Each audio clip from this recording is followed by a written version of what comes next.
Hey guys, and welcome back to another video on the Simple Bike Guy channel. In this video, I'm painting the gas tank of my CB360 Cafe Racer to match the paint of my BMW Z4. To make a couple things very clear, I am very much a novice at any kind of paint work, so this isn't going to be perfect. I just really wanted to learn the process and see how it goes, what you need to do in order to get a good finish on paint that doesn't look like you've done, a spray paint or something like that. I've learned that it's a lot more difficult to paint than I thought it was. People make it look easy on YouTube, but it's not. It takes a lot of work, it takes a lot of steps, a lot of patience. But let's get to the rest of the video and see how I got it done. All right, guys, so this is what my bike looks like before any work has been done. As you can see, the tank looks actually pretty good from a distance. So from about 5 to 6 feet, it looks great. And then when I get closer, you see a lot of little dings and scratches and a little rust coming in now. So I definitely want to take it off, sand it, smooth it out, and paint it the same color as this car. So I think it's going to turn out pretty cool. Let's see how it works. Let's get to it. Let's get it drained. Let's take it off and get it done. Gotta drain all that fuel.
So I spent some more time sanding and got to bare metal in the areas where I wanted to put the filler in. So here, this area. I know I put the body filler on paint. You're not supposed to do that in this area, but I'm gonna sand that down. This is just kind of my stroke while I'm putting the body filler into the metal, onto the bare metal. So I'm gonna sand it all down, probably do another, filler layer. This is my first time doing any kind of filler work, so it looks pretty terrible, but hopefully I can get it to stick and make it look good. Let's go on to the next step. Well, guys, I'm not gonna lie, it's been a couple of days actually, and I've been doing this kind of, half an hour, 10 minutes at a time.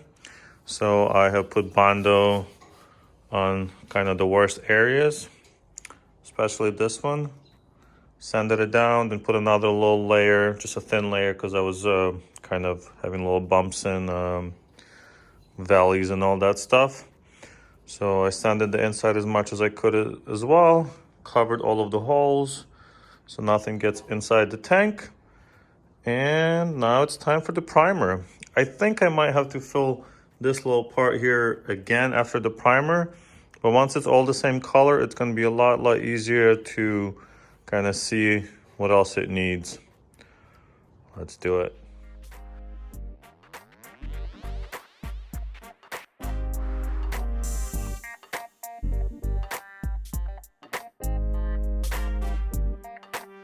All right, so the first coat of primer is on, and it's looking pretty damn good.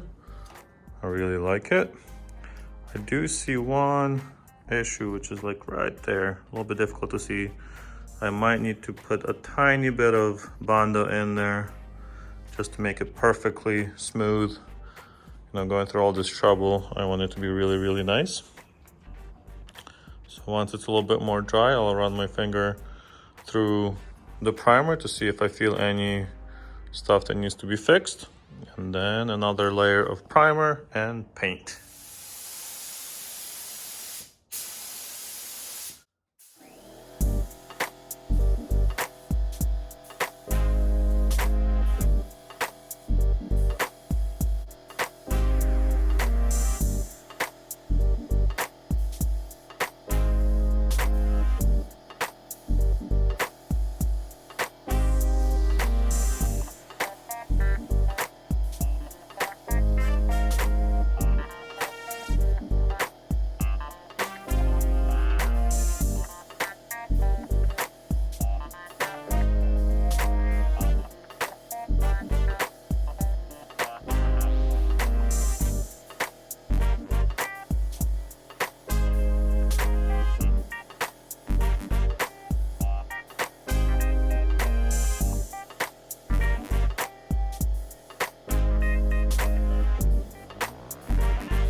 To finish the process with this gas tank, I did 3 coats of clear coat, and it actually turned out really well. I'm very impressed with the paint. As you can see, the metallic flake inside is really reflecting in the sun and looks amazing. I think I will wait probably a week or 2 and then do a polish and buff it and do all the good stuff. But honestly, it looks amazing for my first time doing this. I'm really happy with it. I did kind of a decent job on this. I taped it over with some masking tape and then painted the rest. I think I might put like white or silver inside just to kind of make it look a little bit better. Maybe paint over the screws again. But in general, it looks amazing. I'm very happy with the result. There's a few other things I want to do on the bike. Paint a bunch of these little, like the caliper here, the speedometer, and the like this whole assembly, paint that, maybe fix up a lot of these little issues here. The seat I'm very happy with. I don't think I'm going to touch any of that stuff. Might put new shocks on it. And I was also thinking of kind of blacking out the rims, but that seems like a lot of work. So I don't know, would it look really cool? Let me know. Let me know what you guys think. I know this is a little bit different from my channel, but I really enjoyed the process and I'm really enjoying riding this bike. I'm very new to this, but it's a cool experience. It's kind of like in the convertible, but a lot more air in your face and all that good stuff. So thank you guys so much for watching. I really appreciate it. Don't forget to comment, like, subscribe to the channel. I'm probably not going to be posting a lot of bike stuff. It's mostly going to be concentrated on the Z4 and maybe a little bit of this Brat and all this good stuff. But don't forget to subscribe, like, comment, and I'll see you in the next one.